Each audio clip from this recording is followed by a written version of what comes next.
कृष्णाय वासुदेवाय हरिये परमात्मने प्रणतः क्लेशनाशाय गोविंदाय नमो नमः। जय श्री कृष्णा। हर हर महादेव। स्वागत है आप सभी का आपके अपने चैनल हमारे संस्कार में। आज हम आपके लिए लेकर आए हैं मार्गशीर्ष मास महात्म्य की कथा, अध्याय 10। परम पिता परमेश्वर की कृपा आप सभी पर और आपके अपनों पर हमेशा बनी रहे। घर में अन्न धन के भंडार भरे रहें। चलिए शुरू करते हैं आज की कथा। श्री नारायण कहते हैं, हे मुने, उस तेज पुंज के सामने ध्यान और स्तुति करके खड़े हुए उन देवताओं ने उस तेजो राशि के मध्य भाग में एक कमनीय को देखा, जो सजल जलधर के समान श्याम कांति से युक्त और परम मनोहर था।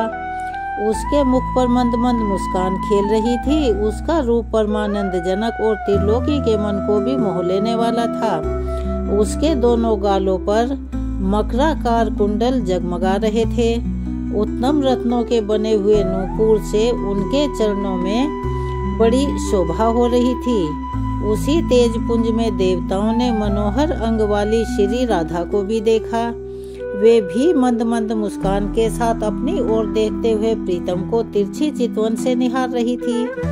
उन श्रेष्ठ परमेश्वर और सुंदरी परमेश्वरी का दर्शन करके सभी देवताओं को बड़ा आश्चर्य हुआ।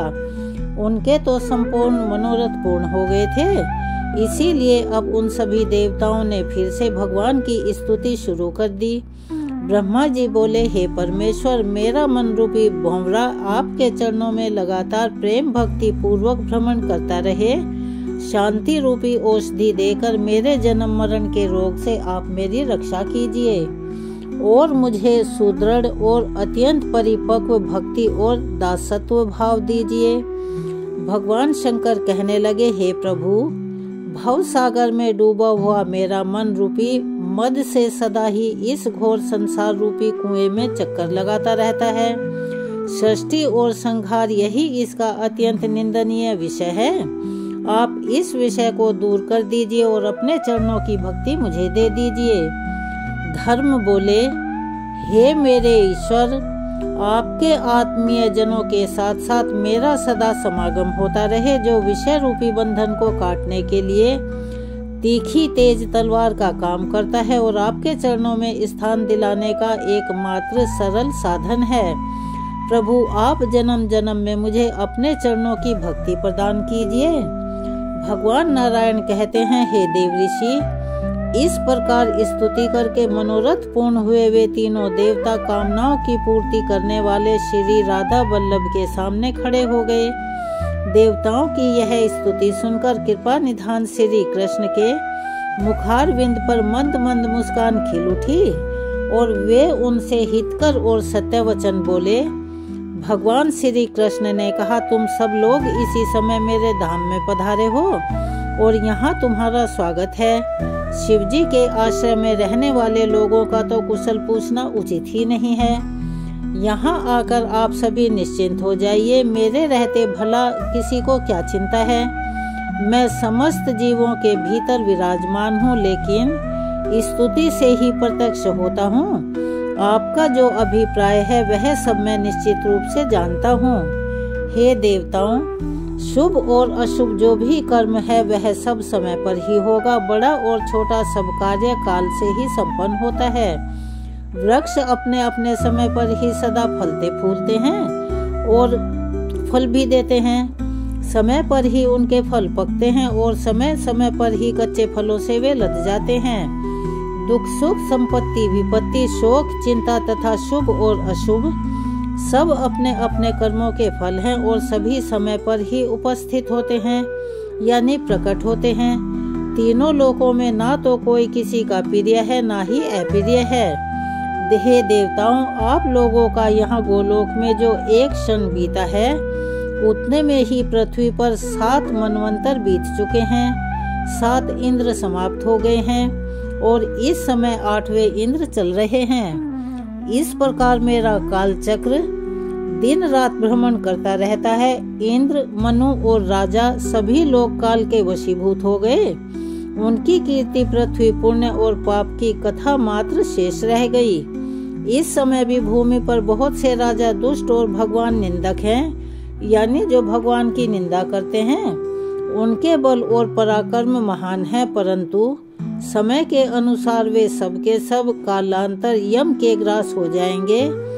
काल इस समय भी मेरी आज्ञा से ही उपस्थित है। वायु मेरी आज्ञा मानकर ही निरंतर चलती रहती है। मेरी आज्ञा से ही अग्नि जलती है और सूर्य तपते हैं। हे देवताओं, मेरी आज्ञा से ही सब शरीरों में रोग भी निवास करते हैं। समस्त प्राणियों में मृत्यु का संचार होता है और वे समस्त जलधर वर्षा भी करते हैं।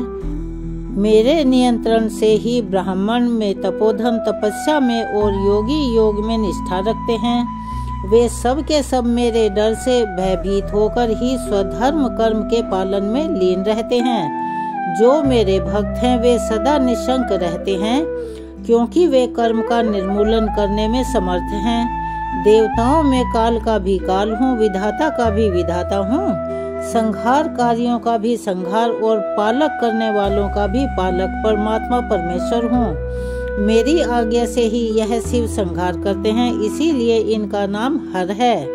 आप मेरे आदेश से सृष्टि के लिए उद्यत रहते हैं, यानी सृष्टि की रचना करते हो, इसीलिए विश्व सृष्टा कहलाते हो।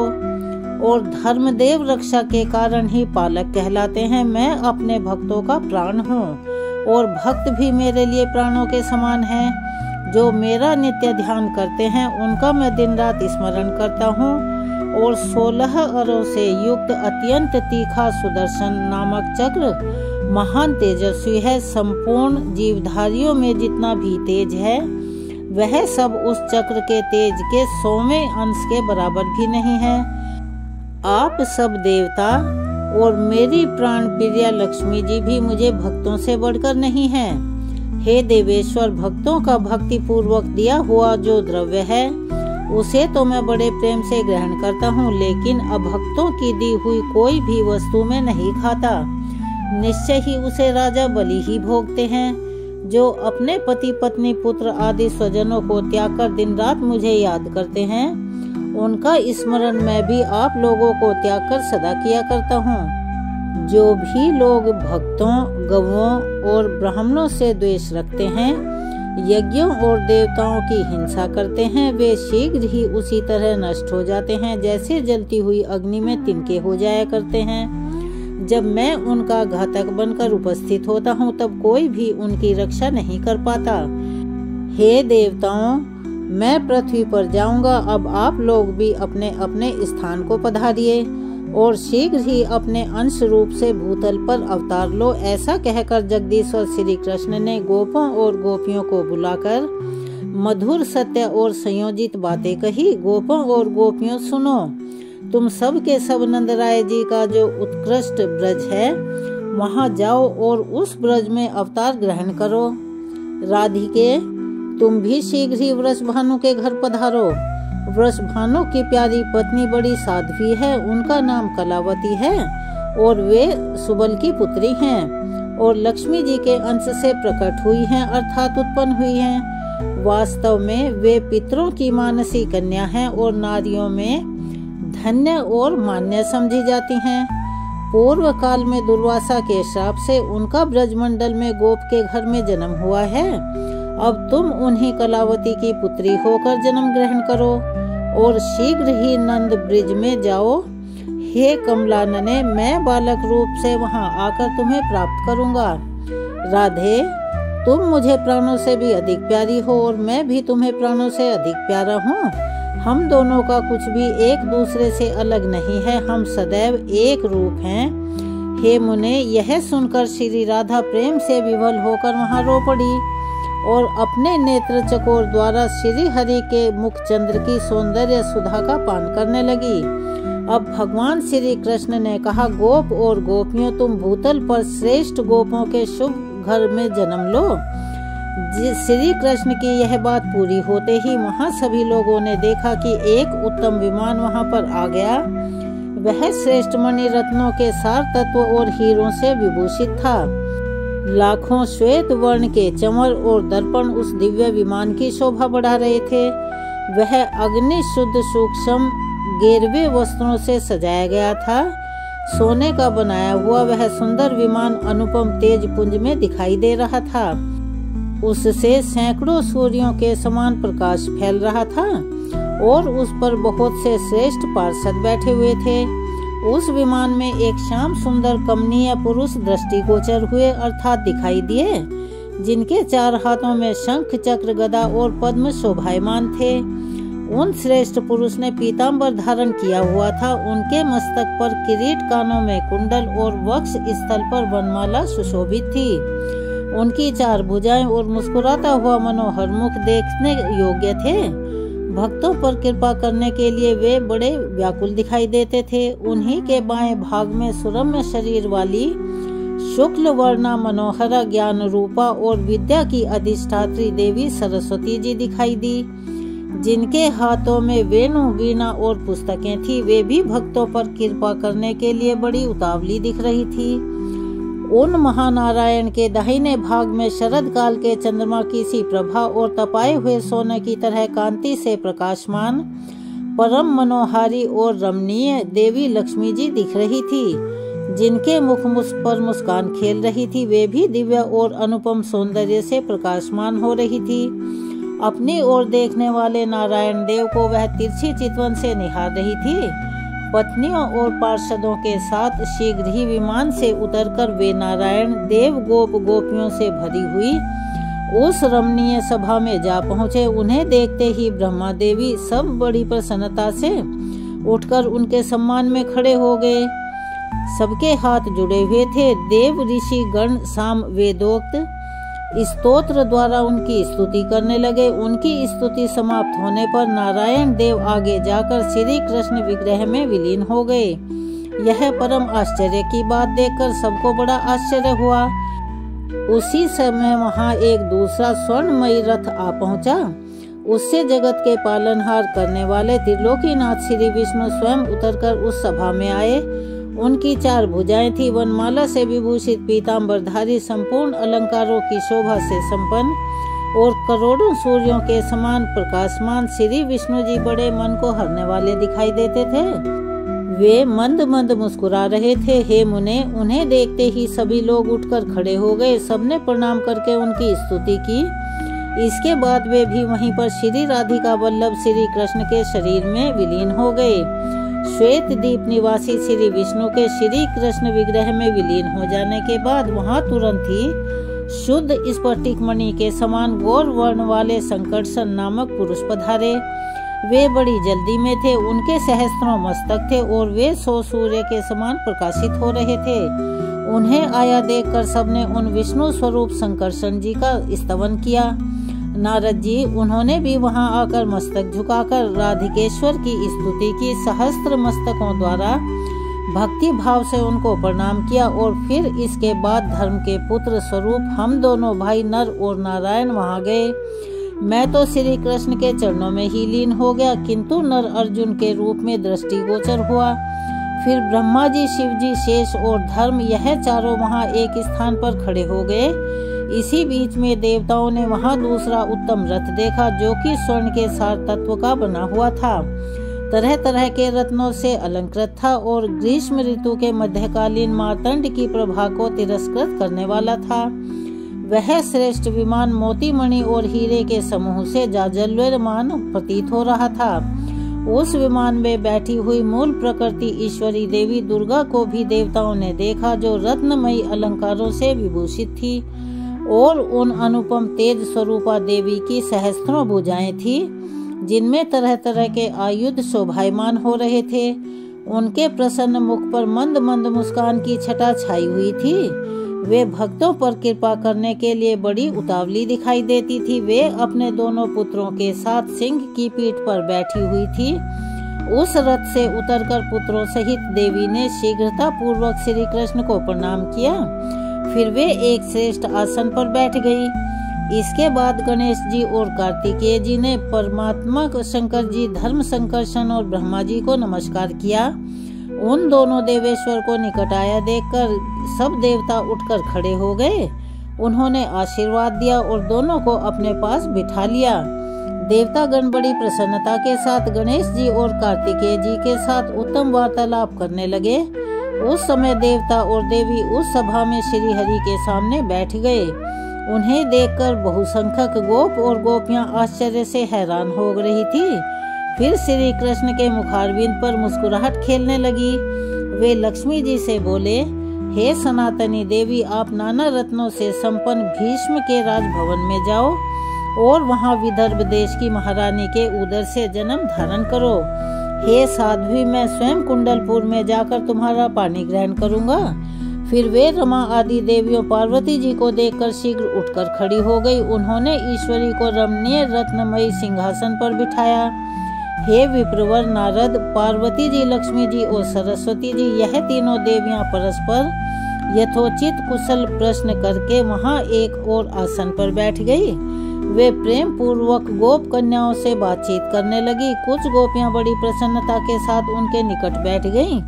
इसी समय जगदीश्वर श्री कृष्ण ने वहां पार्वती जी से कहा, सृष्टि और संहार करने वाली, हे कल्याणमयी महामाया स्वरूपिणी, हे देवी, हे शुभे, आप अंश रूप से नंद जी के ब्रज में जाकर और वहां नंद के घर यशोदा जी के गर्भ में जन्म धारण करो। मैं भूतल पर गांव-गांव में आपकी पूजा करवाऊंगा। समस्त भूमंडल में नगरों और वनों में मनुष्य वहां की अधिष्ठात्री देवी के रूप में भक्ति भाव से आपकी पूजा करेंगे और बड़े ही आनंद से तरह तरह के द्रव्य और दिव्य उपहार तुम्हें अर्पित किया करेंगे। हे शिवे, आप जैसे ही भूतल का स्पर्श करेंगी वैसे ही मेरे पिता वासुदेव यशोदा जी के सूतिकागार में जाकर मुझे वहां स्थापित कर देंगे और आपको लेकर चले जाएंगे। कंस का साक्षात्कार होने मात्र से आप फिर से शिव जी के समीप चली जाओगी और मैं भूतल का भार उतारकर अपने धाम में आ जाऊंगा। ऐसा कहकर श्री कृष्ण तुरंत ही 6 मुख वाले स्कंद से बोले कि हे सुरेश्वर, आप अंश रूप से भूतल पर जाओ और जामवंती के गर्भ से जन्म ग्रहण करो। सभी देवता अपने अंश से पृथ्वी पर जाएं और जन्म ले। मैं तो निश्चय ही पृथ्वी का भार हरण करूंगा। नारद ऐसा कहकर राधिका नाथ श्रेष्ठ सिंहासन पर जा बैठे। फिर देवता और देवियां, गोप और गोपियां भी बैठ गई। इसी बीच में ब्रह्मा जी श्री हरि के सामने उठकर खड़े हो गए और हाथ जोड़कर विनय पूर्वक उन जगदीश्वर से बोले। ब्रह्मा जी ने कहा, प्रभु, इस सेवक के निवेदन पर भी ध्यान दीजिए। हे महाभाग, ऐसा कीजिए कि भूतल पर किसके कहाँ स्थान होगा। स्वामी ही सदा सेवकों का भरण पोषण और उद्धार करने वाला है। सेवक वही है जो सदा भक्ति भाव से प्रभु की आज्ञा का पालन करता है। कौन देवता किस रूप से अवतार लेंगे, देवियां भी किस कला से अवतीर्ण होंगी, भूतल पर कहाँ कहाँ किसका निवास स्थान होगा और वह किस नाम से विख्यात होगा। ब्रह्मा जी की यह बात सुनकर जगदीश्वर श्री कृष्ण ने इस प्रकार उत्तर दिया। श्री कृष्ण भगवान बोले, हे ब्राह्मण, जिसके लिए जहाँ स्थान होगा वह विधिवत बता रहा हूँ। सुनो, कामदेव रुक्मिणी के पुत्र होंगे और शंबरासुर के घर जो छाया रूप से स्थित हैं, वह सती मायावती के नाम से प्रसिद्ध रति उनकी पत्नी होगी। तुम उन्हीं रुक्मिणी नंदन प्रद्युम्न के पुत्र होंगे और तुम्हारा नाम अनिरुद्ध होगा। भारतीय सोनितपुर में जाकर वाणासुर की पुत्री होगी। जगदीश्वर अनंत देवकी के गर्भ से आकृष्ट होकर रोहिणी से जन्म लेंगे। माया द्वारा उस गर्भ का संकर्षण होने से उनका नाम संकर्षण होगा। सूर्य तनया यमुना गंगा के अंश के साथ भूतल पर कालिंदी नाम वाली पटरानी होंगी। तुलसी आधे अंश से राजकन्या लक्ष्मणा के रूप में अवतरित होंगी। वेद माता सावित्री नगजजित की पुत्री सती सत्या के नाम से प्रसिद्ध होंगी। वसुधा सत्यभामा और देवी सरस्वती शैव्या होंगी। रोहिणी राजकन्या मित्रविंदा होंगी। सूर्य पत्नी संज्ञा अपनी कला से जगत गुरु की पत्नी रत्नमाला होंगी। स्वाहा एक अंश से सुशीला के रूप में अवतीर्ण होंगी। यह रुक्मिणी आदि 9 स्त्रियां हो गई। अब सभी देवताओं को भगवान श्री कृष्ण ने जो जो आदेश दिया, जिस रूप को धारण करने के लिए कहा, उसका वृतांत हम आपको अगले अध्याय में सुनाएंगे। चलिए अब हम करते हैं श्री कृष्ण चालीसा का पाठ।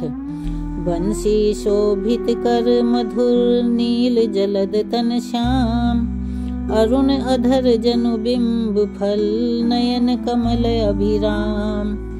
पूर्ण इंद्र अरविंद मुख पीतांबर शुभ साज, जय मन मोहन मदन छवि कृष्ण चंद्र महाराज।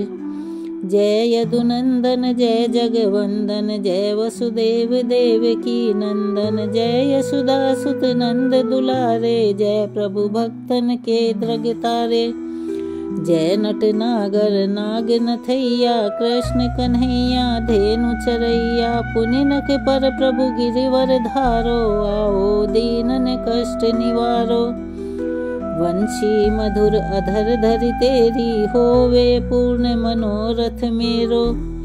आओ हरि पुनि माखन चाखो, आज लाज भारत की राखो। गोल कपोल चिबुक अरुणारे, मृदु मुस्कान मोहिनी डारे। रंजित राजीव नयन विशाला, मोर मुकुट बैजंती माला। कुंडल सवन पीठ पत आछे, करी किंकणी काछन काछे। नील जलज सुंदर तन सोहे, छवि लखी सुर नर मुनि मन मोहे। मस्तक तिलक अलक घुंघराले, आओ कृष्ण बांसुरी वाले। करी पय पान पुतन हितारियो, अका बका कागा सुर मारियो। मधुबन जलत अग्नि जब ज्वाला, भई शीतल लखी तहि नंद लाला। सुरपति जब ब्रज चढ़ियो रिसाई, मसूर धार वारी बरसाई। लगत लगत ब्रज चहन बहायो, गोवर्धन नख धारी बचायो। लखिय सुदामन भ्रम अधिकाई, मुख मह 14 भुवन दिखाई। दुष्ट कंस अति उधम मचायो, कोटि कमल जब फूल मंगायो। नाथी काली यहीं तब तुम लीन्हो, चरण चिन्ह दे निर्भय कीन्हो। करी गोपिन संग रास विलासा, सबकी पूरन करी अभिलाषा। केतिक महा असुर संघारयो, कंस ही केस पकड़ दे मारियो। मात पिता की बंदी छुड़ाई, उग्र सेन कहाँ राज दिलाई। मही से मृतक 6 सुत लायो, मात देव की शोक मिटायो। भौमासुर मुर दैत्य संघारो, लाए 10 सहस कुमारो। दै भीम ही तृण चीर सहारा, जरा सिंधु राक्षस कहाँ मारा। असुर बकासुर आदिक मारियो, भक्तन के तब कष्ट निवारियो। दीन सुदामा के दुख टारे, तंदुल 3 मूठ मुख डारियो। प्रेम के साग विदुर घर मांगे, दुर्योधन के मेवा त्यागे। लखी प्रेम की महिमा भारी, ऐसे श्याम दीन हितकारी। भारत के पारथ रथ हाके, लिए चक्र कर नहीं बल थाके। निज गीता के ज्ञान सुनाए, भक्त तन हृदय सुधा बरसाए। मीरा थी ऐसी मत वाली, विष पी गई बजा कर ताली। राणा भेजा सांप पिटारी, शालिग राम बने बनवारी। निज माया तुम विधि दिखायो, उर्द संशय सकल मिटायो। तब सत निंदा करी तत्काला, जीवन मुक्त भयो शिशुपाला।